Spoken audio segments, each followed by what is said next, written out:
Why is he the closest candidate to your father? That's what I'm asking. You know, it's interesting. First of all, they share the same philosophy of limited government, free market economics, personal responsibility, and a strong national defense. This was exactly the philosophy my father espoused back in 1964, some 47 years ago, when the conservatives took over the Republican Party from the liberal Eastern establishment. Now, this philosophy defined the Republican Party, but it's been a bumpy road. We've had some liberals, and we've gone through the religious kind of social influence. But the core values of limited government, less taxes, individual responsibility, still remains as far as the Republican Party is concerned. And that's exactly what Ron Paul's talking about. Right. It's exactly what Barry Goldwater talked about 47 years ago. Right. So there's the similarities. I think they're very similar. And they're similar from the point of view that Ron Paul is attracting a lot of people to his philosophy and to his message. Barry Goldwater did the same thing. It was like a revolution, right? Like a second coming almost. All of a sudden, that message resonated in the common sense thinking of the American people, saying, you know, that's how I think. Right. And that's what we're seeing with Ron Paul. Right. I agree. Do you think if your father was alive today, he would endorse Ron Paul? Well, I think my father would have loved to have been here today. Yeah. Oh, absolutely. He would have enjoyed this immensely. And you think he would have enjoyed the liberty movement and how it's expanded? Oh, yeah. He'd be right behind it. That's great. Very supportive. And we've been asking people also, how would they themselves define liberty? How would you define liberty? Freedom. Liberty is, you know, the difference between the conservative and liberal movement is the liberals look at the economic well-being of an individual, which is important. Right. Do you have money? Don't you have? Can you afford a house? Can't you? Right. But a libertarian looks upon mankind as a spiritual being. Right. That he is evolved from God. Right. That and that he functions best when he's free. Right. And that's why we're seeing people from all around the world demanding more freedom. Right. These uprisings in Libya and the Middle East, that's not about, you know, just food. It's about freedom. And so it's the individual that we derive our being, right. Our demand for freedom. Right. And when you have a federal government that takes your wages away from you and diverts it someplace else, you've lost that kind of that amount of freedom. And so that's what the message is about the importance of the individual and the individual's ability to be free and to feel free. They can do anything he wants to do, right, without somebody telling him what to do and taking away his work and his savings and his investments. Right. And that's really, I think, what my father stood for and what Ron Paul stands for, is the freedom of the individual.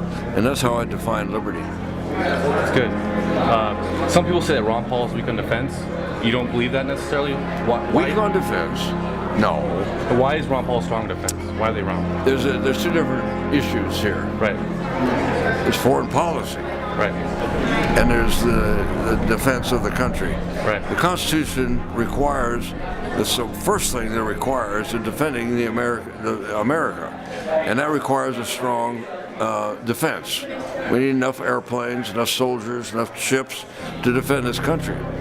Now, what Ron Paul is talking about, and where you get confused, right, is his foreign policy. Right. His foreign policy is, and I believe in this, and I think my father would support it, that we got to stop being the police. It's no longer the Cold War. Right. We're in a different era.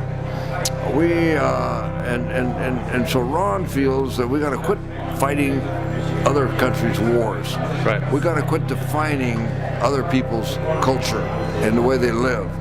And so he's saying, you know, enough is enough. It's bankrupting this country to support all these military bases, these military stations around the world, and fighting other people's wars. And I agree with him. It's time to bring our troops home and to close a lot of these bases down. Still keeping a strong national defense. And when our freedoms are threatened, it's important we have the ability to strike. But we don't have to be all around the world to do that. So in a sense, it's being all around the world weaken our defense, so we don't have the ability to strike? Not necessarily weaken our world. We don't need to. Right. We have the capability of moving our troops around the world very quickly. Right. Rapid deployment capability is prevalent, and it's here. We can move thousands of troops very quickly. We don't have to have them stationed in Korea 40 years after the Korean War was ended, or in Europe after the Second World War. What is that about? Right.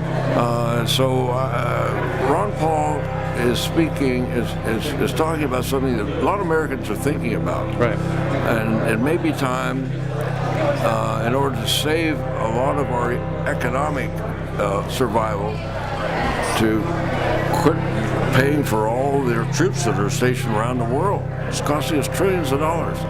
Right. So it's the difference between strong national defense and foreign policy. Don't get them confused. Right. Now, some Republicans in the debates criticize Ron Paul for allowing Iran to get a nuclear weapon. What's your feeling on that? You know something? That's not the issue. Right. The issue is having to do with trying to dictate to other countries how to live their life. What if we had Iran sitting right, say, in Texas? Right. We wouldn't like that. Right. And Iran telling us what to do. I think we have a duty to protect America, but you don't have to do it militarily. Right. We have it's the first thing America does when we're threatened is we pull the saber out and rattle our guns. Right. We're very poor on international diplomacy. Right. We have all kinds of tools in our tool bag for foreign policy, from negotiation, from international diplomacy, through our ambassadors and through other representatives. We have cultural missions, we have educational missions, we have athletic missions. We have a whole host of things that we can bring to bear on our international relations with other countries. We don't have to threaten people. And I think that's where we get ourselves in trouble, is threatening people. We need to start working and setting an example of what freedom can be by bringing all our troops home, dealing with people as friends instead of enemies. And one last question. The Federal Reserve. Ron Paul's the only candidate that brings it up. Is that issue important to you? Oh, absolutely, it's important. And why? Well, the Federal Reserve is a secret organization that was created in 1913, ostensibly to create stability in our economy. And they have not done a very good job. And I would contend, and I think Ron would agree, that the cause of this recession can be directly blamed on the Federal Reserve's monetary policy.